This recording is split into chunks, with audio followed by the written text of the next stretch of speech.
Hello बच्चों, तो कैसे हैं आप लोग। आशा करता हूँ सब कुछ ठीक ठाक चल रहा है और आपकी पढ़ाई भी साथ में।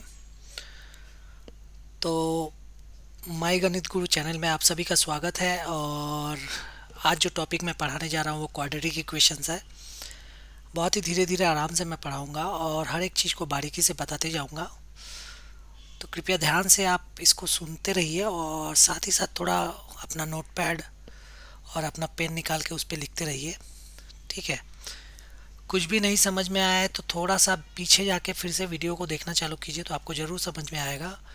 और ये स्टैंडर्ड मैथ्स में ये 4 मार्क्स के प्रश्न आएंगे टोटल, मतलब 2 मार्क्स के 2 क्वेश्चंस आएंगे स्टैंडर्ड मैथ्स पेपर में एज पर द प्रोटोटाइप और sample question paper uploaded by the board.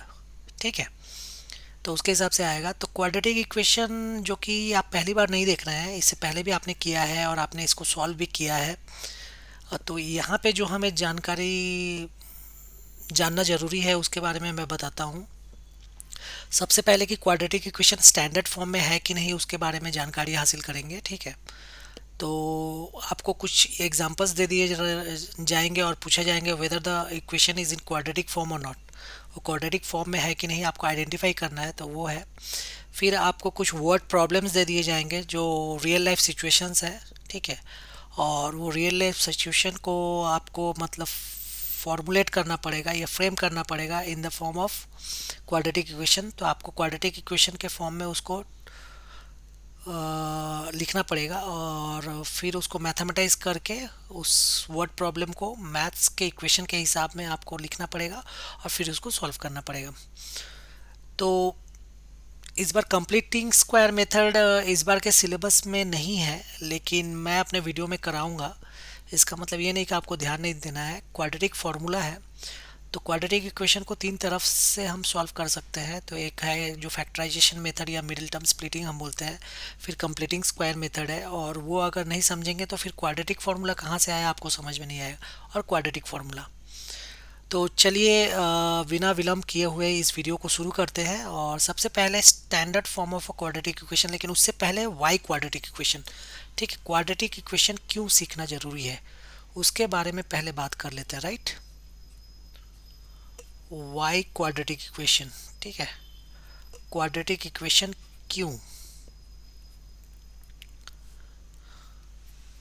ठीक है। वाई क्वाड्रेटिक इक्वेशन, तो हम क्वाड्रेटिक इक्वेशन को क्यों पढ़े। तो देखिए, इससे पहले हमने लीनियर इक्वेशन पढ़ा है, आप लोगों को याद होगा we have learn linear equation. हाँ।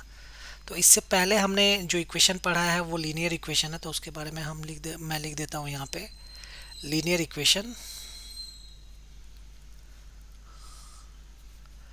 और लीनियर इक्वेशन में आप देख रहे हैं लाइन है उसके बाद ए आर लगा हुआ है ना, तो लीनियर इक्वेशन। तो एक्चुअली जो लीनियर इक्वेशन होता है वो जो हमारा कोऑर्डिनेट है, कार्टेशियन प्लेन है, इस तरह का कोऑर्डिनेट है। ठीक है। इस लीनियर इक्वेशन को अगर हम सॉल्व करते हैं तो हमें जो पॉइंट्स मिलते हैं उसके मदद से हम स्ट्रेट लाइन ड्रॉ कर सकते हैं। ओके। वो एक हमें स्ट्रेट लाइन देता है। ठीक। Line segment. तो क्योंकि वो हमें एक स्ट्रेट लाइन दे रहा है, ठीक है, तो इसीलिए वो लीनियर इक्वेशन कहा जाता है। ठीक। उसका जो फॉर्म होता है वो y is equal to m x plus c, ये जनरल फॉर्म में होता है। ये लीनियर इक्वेशन है। राइट। तो ये लीनियर इक्वेशन है और इसको y is equal to m x plus c, या ऐसे लिख सकते हैं y is equal to 2x+3। ठीक है। तो ऐसे करके लिखते हैं और फिर हम y और x के मान की जगह हम वो पुट करते हैं वैल्यू, तो हमें स्ट्रेट लाइन मिलता है। तो ये हो गया लीनियर इक्वेशन। लेकिन रियल लाइफ में सब कुछ स्ट्रेट लाइन में नहीं होता है। राइट। हर चीज़ जो है वो रियल लाइफ में स्ट्रेट लाइन में नहीं होता है। ठीक है। रियल लाइफ में हर चीज़ एवरीथिंग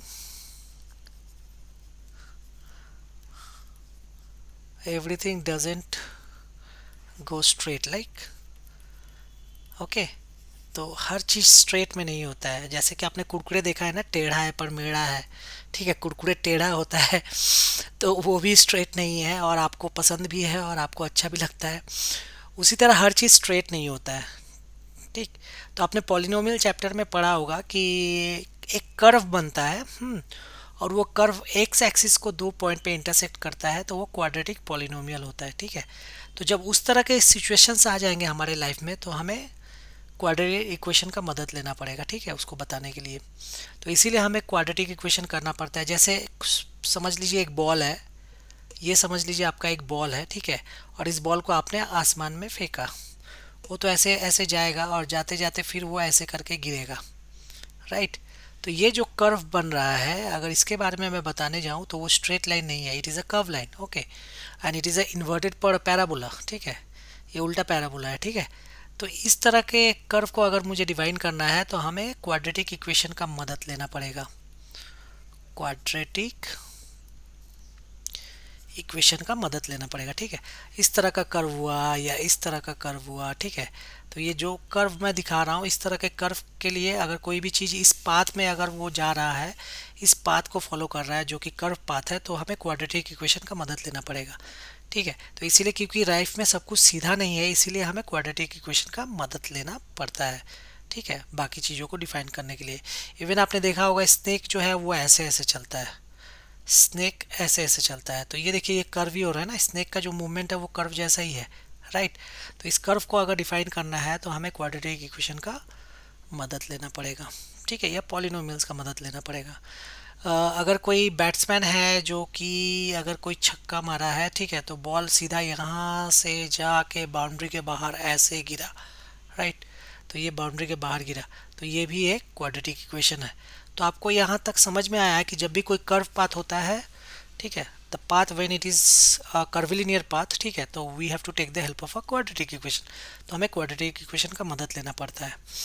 तो इसीलिए हम क्वाड्रेटिक इक्वेशन का मदद ले रहे हैं। और आपको इतना समझ में आया कि क्वाड्रेटिक इक्वेशन क्यों या क्वाड्रेटिक इक्वेशन कहाँ पे इस्तेमाल होता है, राइट। अब चलिए हम बात करते हैं क्वाड्रेटिक इक्वेशन, तो आपको पता चल गया कहाँ पे इस्तेमाल होता है, ठीक। तो चलिए हम बात करते हैं क्वाड्रेटिक इक्वेशन होता कैसे है, दिखता कैसे है। तो उसका जो स्टैंडर्ड फॉर्म होता है क्वाड्रेटिक इक्वेशन का, ठीक है, तो उसका स्टैंडर्ड फॉर्म मैं लिख लेता हूँ। Standard form of a quadratic equation, standard form जो होता है क्वाड्रेटिक इक्वेशन का, ठीक है, और आप लोगों को बहुत लोगों को पता भी होगा वो, क्योंकि आपने पॉलिनोमियल चैप्टर में पढ़ा है, ए एक्स स्क्वायर पर plus b x plus c is equal to zero. तो यह है क्वाड्रेटिक इक्वेशन का स्टैंडर्ड फॉर्म।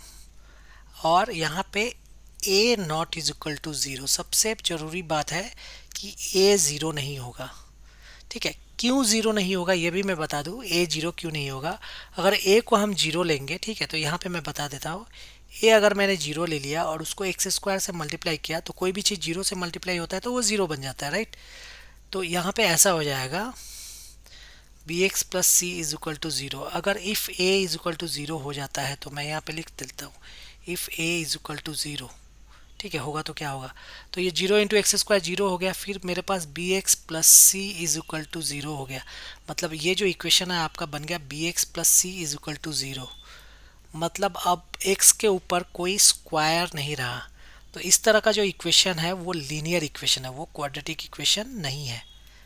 आप देख पा रहे होंगे मैंने लीनियर इक्वेशन के बारे में यहाँ पे बताया था एम एक्स प्लस सी, तो ये एम एक्स प्लस सी के जैसा ही है, ठीक है, बी एक्स प्लस सी, ठीक। तो वो लीनियर इक्वेशन बन जाएगा।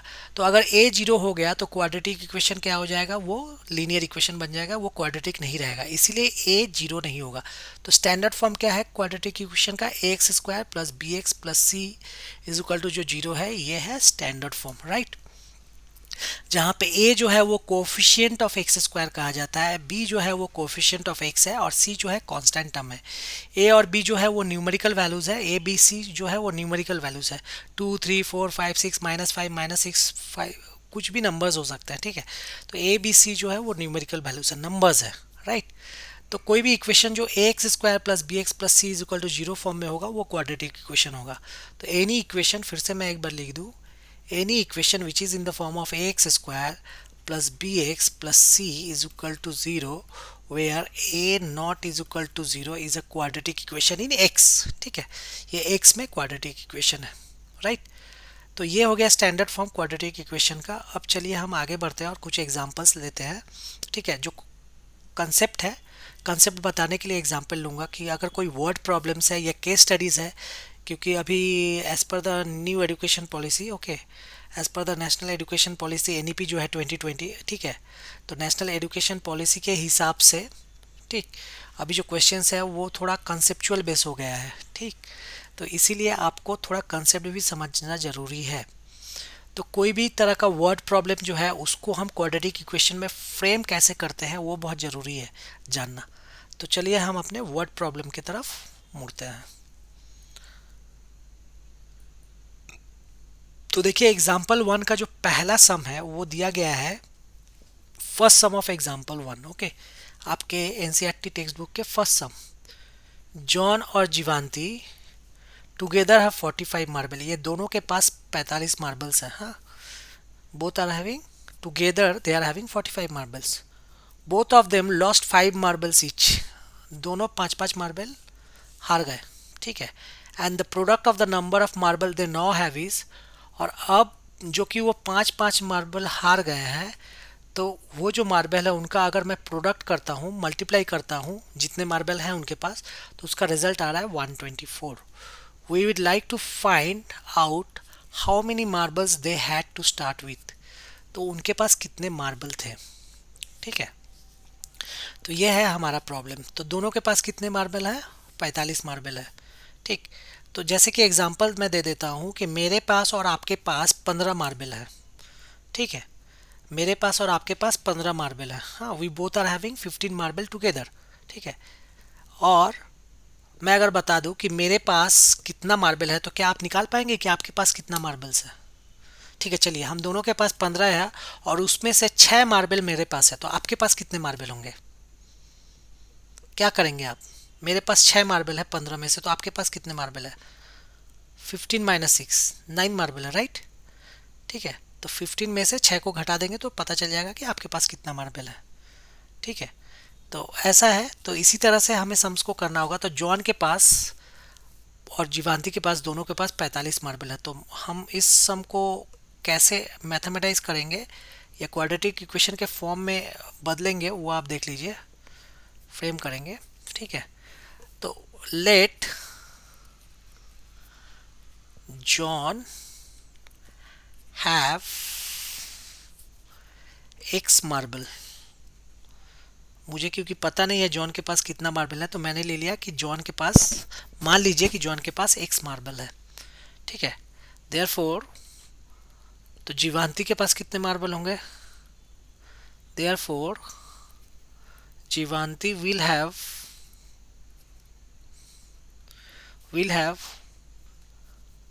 15 माइनस एक्स मार्बल्स, ठीक है। 15 माइनस एक्स मार्बल होगा, इतना मार्बल होगा, ठीक है।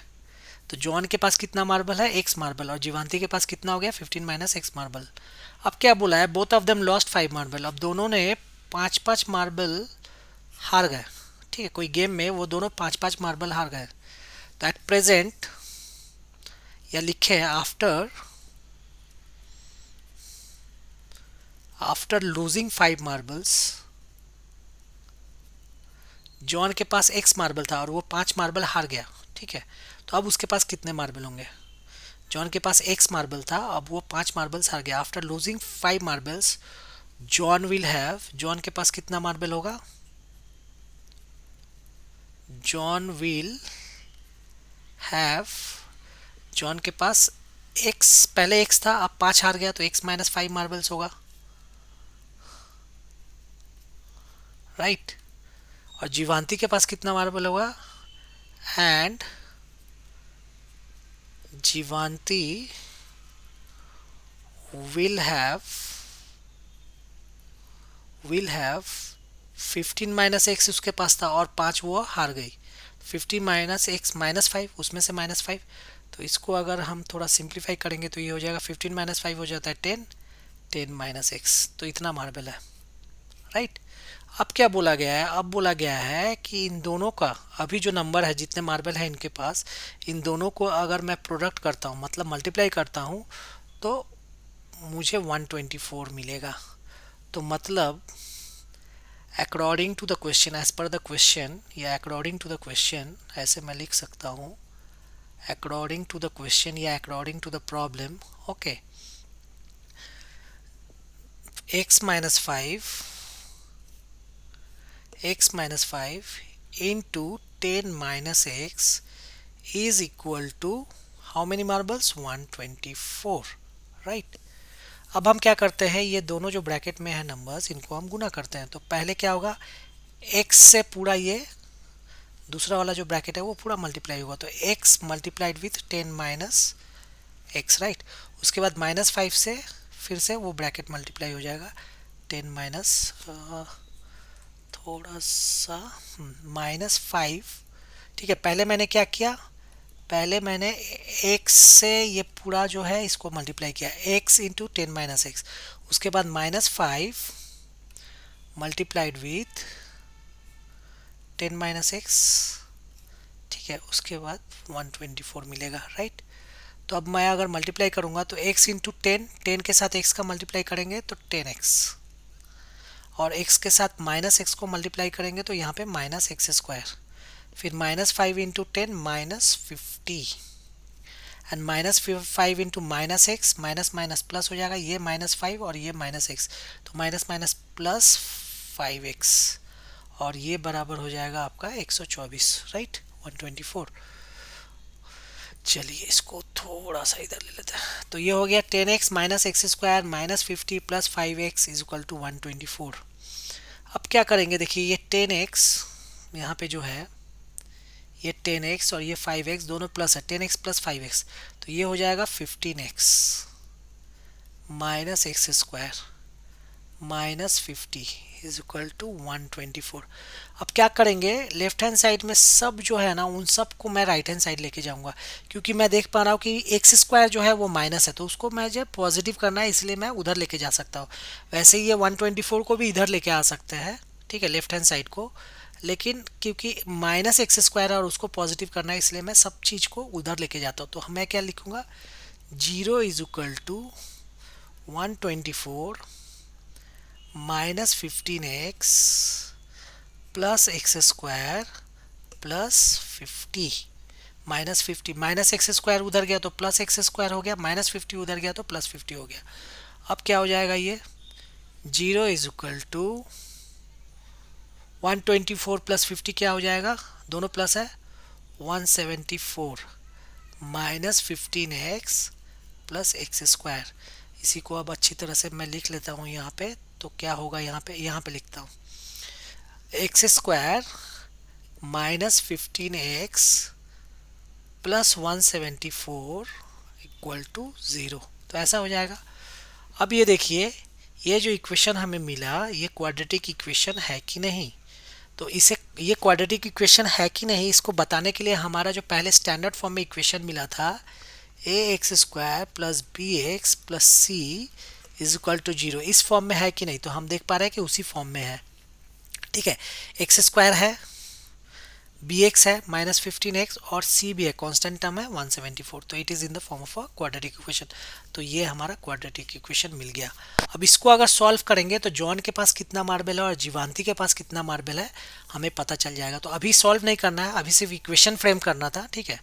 तो मैंने वो फ्रेमिंग ऑफ इक्वेशन कर दिया यहाँ पे, x² minus 15x plus 174 is equal to 0, तो इतना ही करना था यहाँ पे। तो आशा करता हूँ कि आपको समझ में आया, ये क्वाड्रेटिक इक्वेशन हमें मिल गया। चलिए तो बढ़ते हैं हम अपने अगले सवाल पे। आपको किसी भी तरह के प्रश्न होंगे या कुछ प्रॉब्लम होगा तो ज़रूर आप कमेंट सेक्शन में डालिए, और आपको अगर ये वीडियो अच्छा लगा हो तो ज़रूर इसे कमेंट कीजिए, शेयर कीजिए, लाइक कीजिए, और मेरे चैनल को सब्सक्राइब कीजिए और अपने दोस्तों के साथ भी शेयर कीजिए, ठीक है। तो चलिए चलते हैं अगले सम की तरफ, एग्जाम्पल 1 का सेकेंड सम, ठीक है। तो एग्जाम्पल 1 का सेकेंड सम है, a cottage industry produces a certain number of toys in a day. ये लाइन बहुत ज़रूरी है। एक खिलौना बनाने वाली कंपनी है और वो एक दिन में, हाँ, कुछ टॉयज बनाती है, खिलौना बनाती है। The cost of production of each toy, एक टॉय को बनाने में जो खर्च है in rupees was found to be 55 minus the number of toy. तो जितना टॉयज वो एक दिन में बनाती है, ठीक है, उतना हम 55 से सब्ट्रैक्ट करेंगे, ओके। तो that is the cost of production of each toy in rupees, ठीक है। द कॉस्ट ऑफ, फिर से मैं एक बार बता दूं, the cost of production of each toy, हर एक खिलौना का जो कॉस्ट ऑफ प्रोडक्शन है, जो कॉस्ट है प्रोड्यूस करने का, ठीक है, जो खर्चा लग रहा है उसको बनाने का, ठीक है, तो cost of production of each toy in rupees जो है was found to be 55 minus the number of toy produced in a day. तो 55 माइनस जितना नंबर ऑफ टॉयज बना रहा है उतना, ठीक है। तो उसके बाद बोल रहा है on a particular day the total cost of production was ₹750। तो एक खास दिन में जो टोटल कॉस्ट हुआ प्रोडक्शन का, जितना भी खिलौना बनाया उसका टोटल कॉस्ट हुआ 750। We would like to find out the number of toys produced on that day. तो हमें यह निकालना है कि उस दिन कितना खिलौना बनाया गया था। तो चलिए इसको थोड़ा तोड़ते हैं धीरे धीरे करके, छोटा बनाते हैं। तो cottage industry produce a certain number of toy in a day, ठीक है। तो एक दिन में toy making companies is making a certain number of toy, so let the number of toys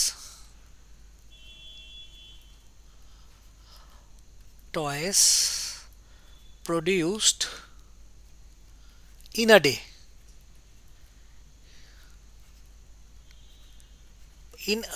be x। एक खास दिन में उसने x नंबर ऑफ टॉयज बनाया, ठीक है। तो number of toys, the cost of production, therefore cost of production क्या होगा, therefore the cost of production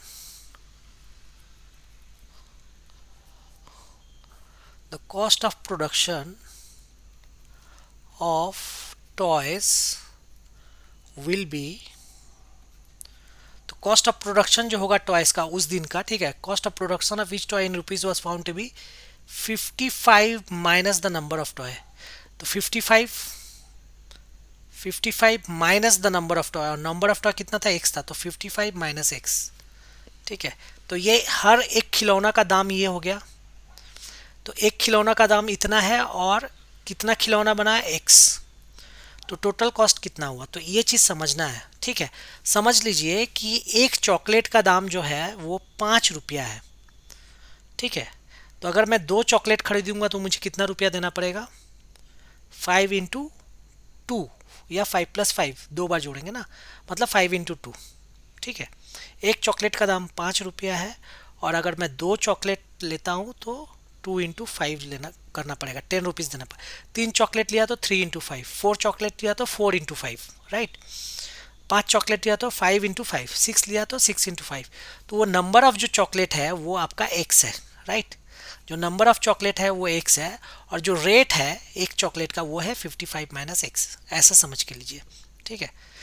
तो अगर इन दोनों को मैं मल्टीप्लाई करता हूँ तो मुझे एक नंबर मिल रहा है ना, 25 मिल रहा है, 30 मिल रहा है, 35 मिल रहा है, इस तरह से नंबर मिल रहा है। तो यहाँ पे किसी एक खास दिन में टोटल जो कॉस्ट है वो दिया हुआ है 750 रुपया। तो 750 रुपया है, तो मैं इन दोनों को अगर मल्टीप्लाई करूंगा तो 750 आना चाहिए, right.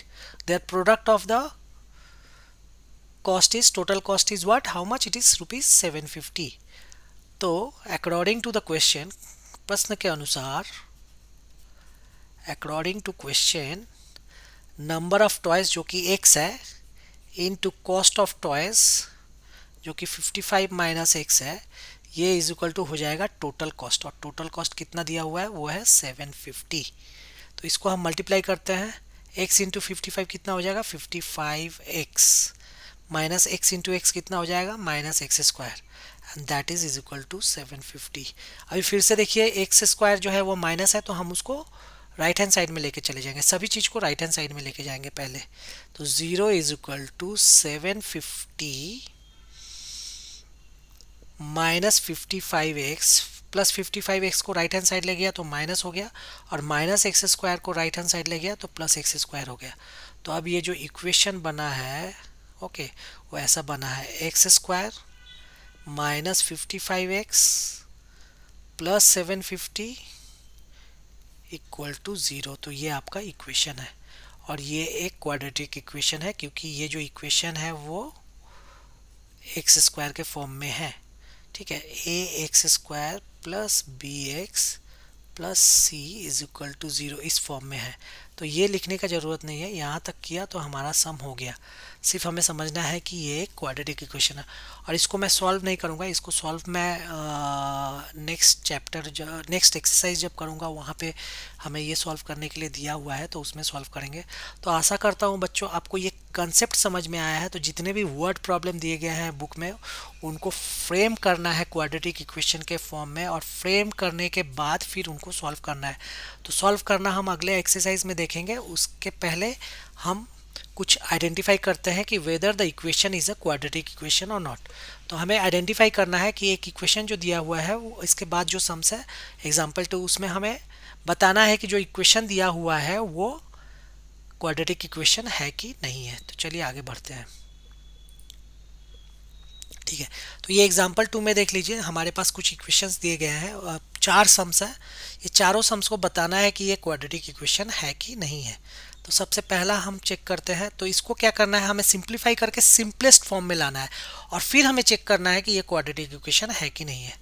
First we need to simplify it, right. तो पहले हमें इसको सिंप्लीफाई करना है, और फिर हमें बताना है कि whether it is a quadratic equation और नॉट। तो पहला सम ले लेते हैं।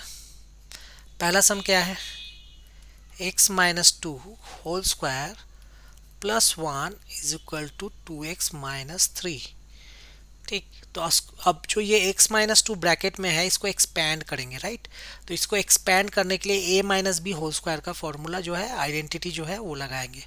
तो हम कौन सा आइडेंटिटी लगाएंगे, तो मैं आइडेंटिटी यहाँ पे लिख देता हूँ, a minus B whole square is equal to क्या होता है, a square minus 2ab plus B square होता है, राइट। तो इस फॉर्म में हम इसको पहले एक्सपेंड करेंगे यहाँ से। तो x जो है वो a है, और टू जो है वो b है। तो x क्या है, a है, राइट। तो ये क्या हो जाएगा, एक्स स्क्वायर माइनस 2। अब a क्या है, a आपका x है, तो x डालेंगे, और b क्या है, b है 2। ठीक है, पहले ही मैंने साइन यहाँ पे ले लिया, माइनस 2 इंटू एक्स, तो बाद में साइन नहीं लेंगे, इंटू 2 प्लस बी स्क्वायर है। तो b कितना है, माइनस 2, तो माइनस 2 का स्क्वायर, राइट। ये हो गया। उसके बाद ये प्लस 1 दिया है तो प्लस 1 लिख लेंगे। उसके बाद 2x माइनस 3। अब हमारे पास क्या रह गया, देखिए x square minus 2 into x into 2 मतलब माइनस 4x। ये 2 से मल्टीप्लाई होगा तो, और माइनस साइन है तो माइनस 2 इंटू 2 माइनस 4, और x तो minus 4x plus minus 2 square, तो माइनस 2 इंटू माइनस 2 प्लस 4 हो जाएगा, राइट। माइनस माइनस प्लस, और 2 इंटू 2 4, तो ये हो जाएगा प्लस 4, और फिर plus 1 is equal to 2x minus 3। अब क्या करेंगे, ये जो लेफ्ट राइट हैंड साइड में जितना वैल्यू है 2x माइनस 3, उसको हम लेफ्ट हैंड साइड में लाएंगे, और उससे पहले इसको और इसको ऐड कर लेंगे। ठीक है, तो ये दोनों एक साथ मैं करता हूँ, x square minus 4x, 4 plus 1 हो गया 5, राइट। अब ये 2x को इधर लेके आया, प्लस 2x है, ये माइनस 2x हो जाएगा।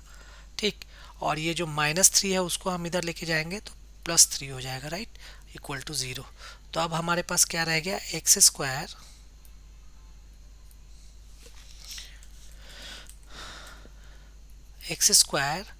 माइनस 4x और माइनस 2x, क्योंकि दोनों का साइन सेम है तो वैल्यू जो है वो ऐड हो जाएगा, और साइन माइनस का ही रहेगा, तो माइनस 6x हो जाएगा। Minus 4x plus minus 2x minus 6x, और 5 प्लस 3 कितना हो जाता है, 8। तो ये 5 और ये 3 हो गया 8, and that is equal to 0। तो अब ये जो इक्वेशन है वो क्वाड्रेटिक फॉर्म में है कि नहीं, a x square plus b x plus c के फॉर्म में है कि नहीं। हाँ, यहाँ पे x का हाईएस्ट जो पावर है वो 2 है, मतलब ये क्वाड्रेटिक फॉर्म में है, therefore it is a quadratic equation. तो हम यहाँ पे बोल देंगे yes, it is a quadratic equation. ठीक है, तो ये एक क्वाड्रेटिक इक्वेशन है।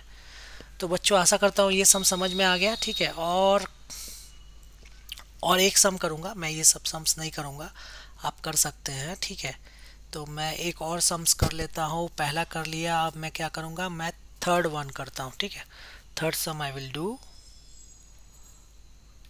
ठीक, और फिर मैं देखते हैं थर्ड सम को करते हैं सॉल्व एग्जाम्पल का। तो सॉल्व एग्जाम्पल का थर्ड सम क्या है, x into 2x plus 3 is equal to x square plus 1। उसके बाद देखेंगे अगर ये लगा तो और एक सम करेंगे। तो x into two x, x को पहले 2x से मल्टीप्लाई कीजिए तो कितना हो जाएगा 2x²। फिर x को +3 से मल्टीप्लाई कीजिए तो क्या हो जाएगा +3x is equal to x² + 1। अब जो भी वैल्यू इधर मिला उसको हम लेफ्ट हैंड साइड में ले लेंगे बाई तरफ। तो 2x² + 3x - x² - 1 और equal to right hand side में 0 रह गया। ठीक है, तो 2x² - x², तो 2x² से एक x² चला गया तो क्या बच जाएगा x² + 3x तो है यहाँ पे और -1। तो देखिए ये भी जो है वो क्वाड्रेटिक इक्वेशन के फॉर्म में है, ax² + bx + c = 0 के फॉर्म में है। Therefore yes, it is a quadratic equation. ये सम बेसिक के पेपर में ज़रूर आएगा ऐसा मेरा मन बोल रहा है। और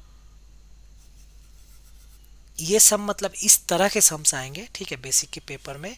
तो इस तरह बेसिक मैथ्स जिनके जो भी बेसिक मैथ्स से हैं उनको ये सम करना बहुत ज़रूरी है और समझना भी ज़रूरी है। तो ये हो गया हमारा सम्स। बाकी के जो 2 और 3 है, ठीक, उसको फर्स्ट और 3 तो हमने कर लिया। 2 और 4 में से कोई एक मैं कर लेता हूँ। मैं क्वेश्चन नंबर 4 कर लेता हूँ, ठीक है, तो आपको एक आइडिया मिल जाएगा। तो मैं अब 4 को करता हूँ। 4 को मैं कलर चेंज कर लेता हूँ। चलिए 4 करते हैं, इसको थोड़ा सेपरेशन बना लेता हूँ, यहाँ पे कर लेता हूँ 4th 1। ठीक है, तो 4th 1 क्या दिया हुआ है, x + 2 whole cube is equal to x³ - 4। ये ऐसा है, इसको सॉल्व करना है, राइट। तो अब ये a + b का होल क्यूब के फॉर्मूला में हमें आइडेंटिटी में तोड़ना पड़ेगा। a + b का होल क्यूब, तो a + b का होल क्यूब क्या होता है, a³ + 3a² b + 3ab² + b³ इस फॉर्म में होता है, राइट। तो इस फॉर्मूला में हमें इसको तोड़ लेना है। तो चलिए तोड़ते हैं x + 2 का होल क्यूब। तो इस फॉर्मूला में अगर तोड़ेंगे तो क्या होगा, पहले तो x³ + 3a² b, तो a क्या है, x है, तो x का स्क्वायर, और b क्या है 2 है, तो 2 + 3ab², तो 3a क्या है x और b क्या है 2, तो 2 का स्क्वायर, 3ab², तो 2 का स्क्वायर, तो a³ + 3a² b + 3ab² + b³, तो b कितना है 2, तो 2 का cube, and that is equal to, हमारे पास क्या रह गया, x³ - 4, राइट। तो चलिए इसको थोड़ा और छोटा कर लेते हैं, सिंप्लीफाई कर लेते हैं। तो ये हो गया आपका x³, ये हो गया 3 × 2 6, 6 का x² प्लस ये 2 का स्क्वायर होता है 4, और 4 × 3 12, तो +12x + 2³ तो 2³ कितना होगा 8, and 8 is equal to x³ - 4।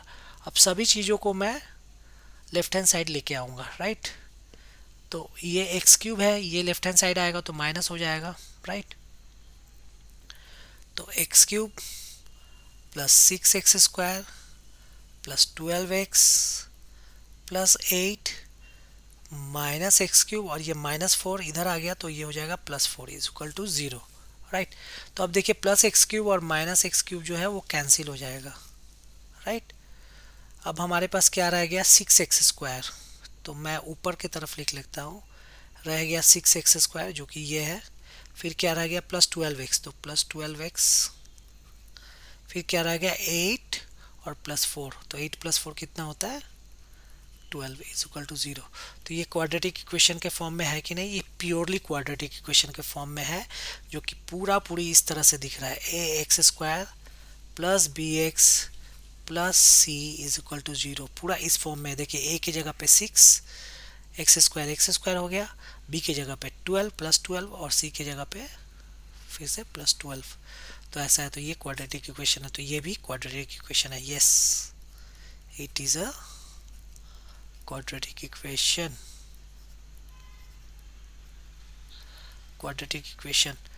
तो यही है बच्चों, तो यही आपको समझना है और इसी को थोड़ा बहुत प्रैक्टिस करना है। जितना ज़्यादा सम्स करिएगा उतना ज़्यादा ये आपको कॉन्फिडेंट बढ़ेगा और उतनी ही अच्छी तरह से आप एग्ज़ाम में सॉल्व कर सकते हैं। तो धीरे धीरे पढ़ाई कीजिए, लेकिन रुकिए मत, पढ़िए। हाँ, विराम लीजिए, लेकिन विराम बड़ा नहीं होना चाहिए। तो मेन मुद्दा है कि मैथ्स में प्रैक्टिस बहुत ज़रूरी है, समझदारी के साथ साथ प्रैक्टिस भी बहुत ज़रूरी है। तो प्रैक्टिस करते रहिए। मेरा वीडियो आपको अगर अच्छा लगा है तो आप ज़रूर इससे लाभ उठाइए, और आप लाभ उठाते हैं तो साथ साथ दोस्तों के साथ भी शेयर कर लीजिए। ठीक है, और मेरे चैनल को ज़रूर लाइक कीजिए और सब्सक्राइब कीजिए मेरे वीडियो को। Thank you very much for watching this video.